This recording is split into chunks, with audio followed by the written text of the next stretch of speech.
That Hollywood roar? It's a total lie. The T-Rex didn't need to scream because it was busy turning your internal organs into a bass-boosted smoothie using sounds you can't even hear. Welcome back. Today, we're putting the Jurassic Park sound team on trial. You see, movie monsters love to scream. It's dramatic, it's loud, and it's scientifically nonsense. If a 9-ton apex predator actually roared like a lion, it would be a dinner bell, not a death sentence. We're diving into the world of infrasound, low-frequency vibrations that don't travel through your ears, but through your rib cage. Forget the movies. You're about to experience what a real T-Rex encounter actually felt like. And trust me, it's a lot more terrifying than a movie script. Think of the most terrifying sound in cinema history, that deep, guttural T-Rex roar from Jurassic Park that shakes your theater seat. It's iconic, right? But here is the cold, hard truth. It's a total lie. That's basically what would happen if a T-Rex tried to roar like a lion.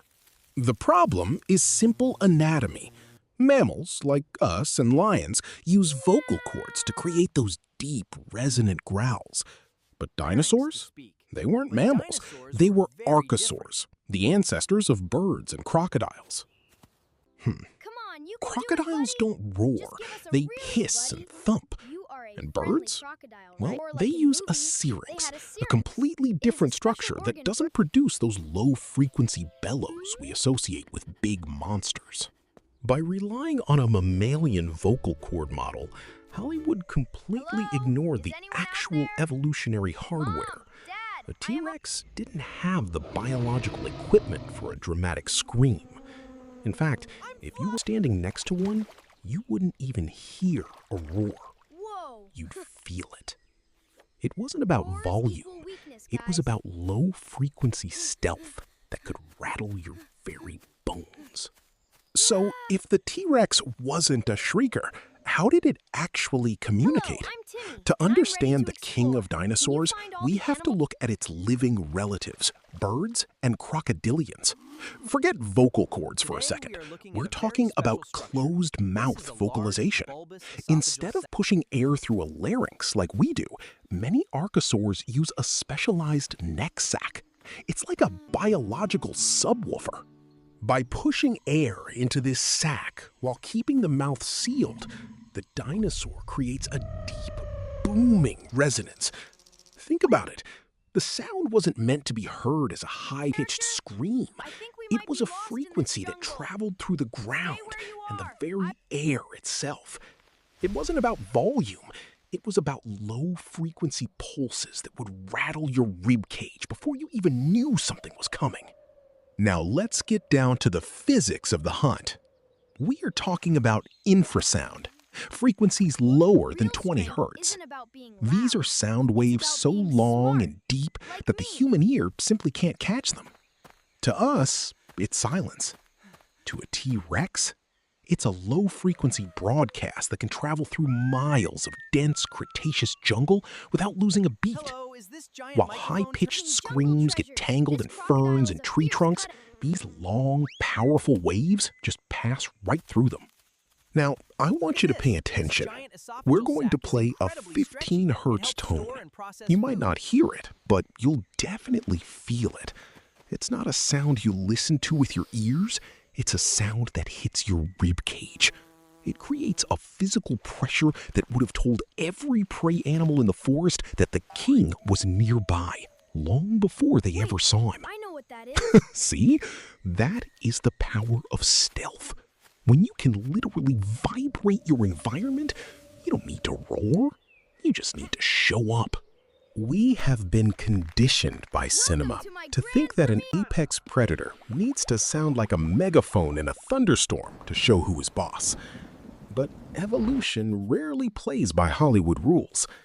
If you are a 6-ton killing machine, announcing your exact location with a deafening screech is a terrible strategy for dinner.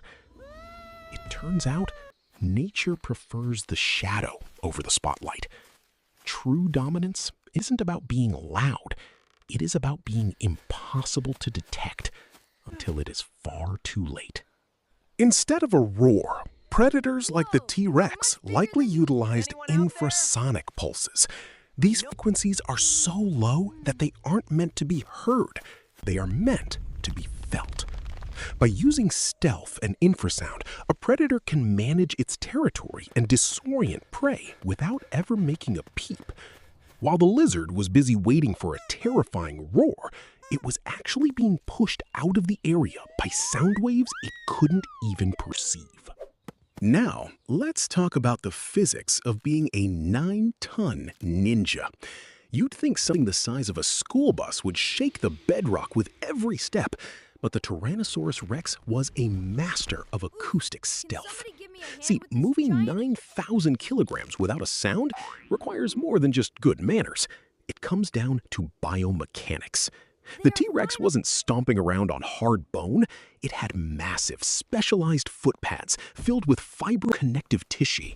Think of these as biological shock absorbers, similar to the pads on a cat's paw, but scaled up to support a prehistoric titan. These pads effectively dampen the vibration of each footfall, turning a potential ground-shaking tremor into a near-silent glide. By distributing weight across this spongy surface, the T-Rex could ambush prey before they even heard the ground compress. Evolution doesn't care about cinematic volume. It cares about efficiency. All right, let's wrap this up with a lightning-fast ranking of the T-Rex's top 5 supersensory secrets. Number 5, thermal imaging. Forget the movies, these guys could likely spot heat signatures like a biological night vision scope. Number 4, infrasonic detection. They didn't just hear, they felt the ground pulse. Imagine the earth talking to you through your feet. Number 3, bone-conducting hearing. Their jaw structure was literally built to pipe low-frequency vibrations straight into their inner ear.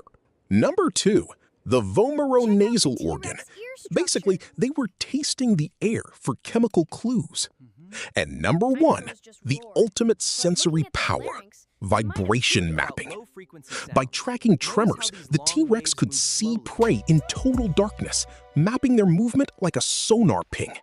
It wasn't just a predator, it was a living, breathing sensory weapon. Now, let's talk physics. If you think the T-Rex was just a giant lizard, you're missing the point. It was more like a biological main battle tank. Imagine a 60-ton military tank churning through deep, thick mud. The ground doesn't just vibrate, it ripples. That is the T-Rex experience. When you calculate the force of a T-Rex's footfall, we're talking about roughly 195 newtons of force. In the world of mechanics, that is an absurd amount of pressure. Here is the scary part. That massive physical impact was practically silent. A tank makes a mechanical grind that tells you it's coming, but the T-Rex utilized infrasonic stealth. It delivered that crushing force without the high-pitched warning of a cinematic roar. It wasn't about being loud. It was about moving a mountain of muscle so efficiently that the earth shook before you ever heard a sound. Now, let's simulate the hunt. Imagine it is the late Cretaceous. The forest is quiet. Too quiet. You don't hear a terrifying monster scream. You hear nothing. In our 2-minute simulation, the T-Rex isn't hunting by sound. It's hunting by vibration. Those low-frequency infrasonic pulses are traveling through the ground, turning the Earth itself into a radar map.